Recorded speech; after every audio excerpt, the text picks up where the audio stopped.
Le principe de notre métier, c'est l'aube, à 5 h du matin, une lampe de poche, une frontale, et on y va, quoi.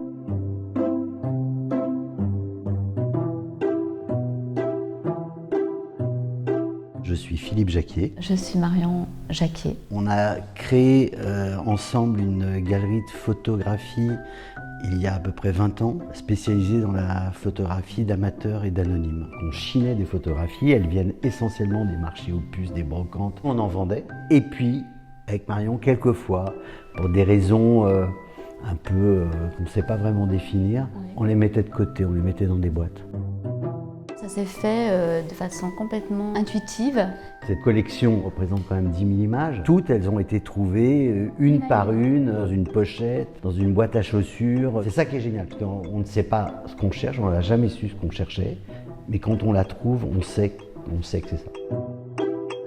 On trouvait que c'était assez beau. La photo anonyme, c'est une photographie dont on ne connaît pas l'auteur. Il y a deux types d'anonymes en fait. Il y a des amateurs, des albums de famille, etc., dont on ne connaît pas les noms. Et puis il y a des anonymes du temps où la photographie n'avait pas vraiment un auteur derrière elle. Au début de la photographie, on ne signait pas. Donc il y a plein de photos qui sont de fait anonymes, faites pas par forcément des amateurs, mais des photographes professionnels dont on ne connaît pas le nom malheureusement. Ce ne sont que des images inédites. Les gens vont découvrir des images qu'ils n'ont jamais vues. Sur les 6 messes d'Arles, il y aura des photographies qui datent de 1850, je crois que c'est la plus vieille, et on va jusqu'aux années 70, donc on balaye quand même 120 ans comme ça de l'histoire du médium.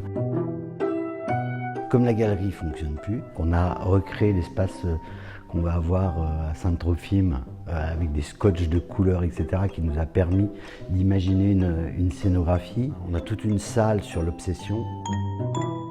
Après, on a d'autres histoires. On a un pharmacien qui a mis un appareil photo espion dans sa pharmacie pour faire un trombinoscope pendant les années 50 de toute sa clientèle. Ou bien les vacances de Lucette, 25 ans de vacances d'une dame qui était née au début du siècle. Tout le sujet de ces vacances, c'est elle. C'est-à-dire qu'elle est sur toutes les photos, en premier plan, elle pose un peu toujours de la même façon. Et puis on a un album qui est la plus belle chose qu'on ait dans la collection.